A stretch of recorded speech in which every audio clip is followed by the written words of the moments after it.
I wanted to thank our debaters. I think you understand the complexity, and I don't even want to pretend to summarize any feelings or reactions you might have had.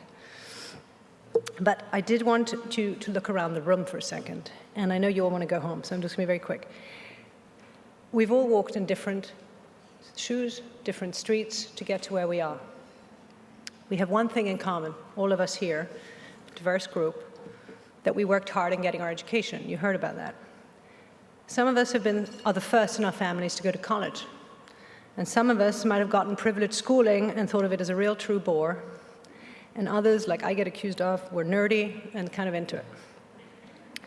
But none of us questioned that it had to be done.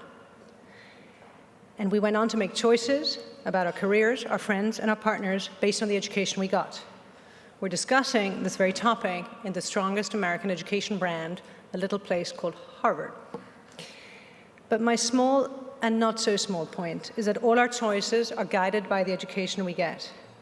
Going further than that, J.K. Chesterton reminds us that education is simply the soul of a society as it passes from one generation to the next. Simply the soul of a society as it passes from one generation to the next, which is why we have to salute our founder, Elizabeth Roten, for seeing that path earlier than any of us did.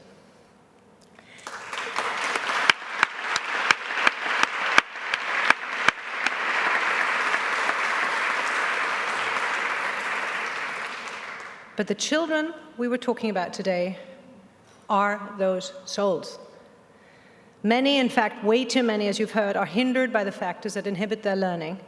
And so many need intensive interventions like the ones we just talked about, the child, and many need more help than we do with their roadblocks. But they are still the souls of the next generation. And they do not need to end up in any lesser position than any of us if the teaching they get and their access to excellence and professionalism is secure. These souls will predict what our city will look like, what it will feel like, how it will run, and what it can accomplish. What I want you to hold on today is that education is not only a vital opportunity, but it is the one thing that enables us to break the cycle of poverty. And it is the most important factor in developing and strengthening the middle class, which you hear so often about. It is so because education ultimately allows every one of us agency over our lives.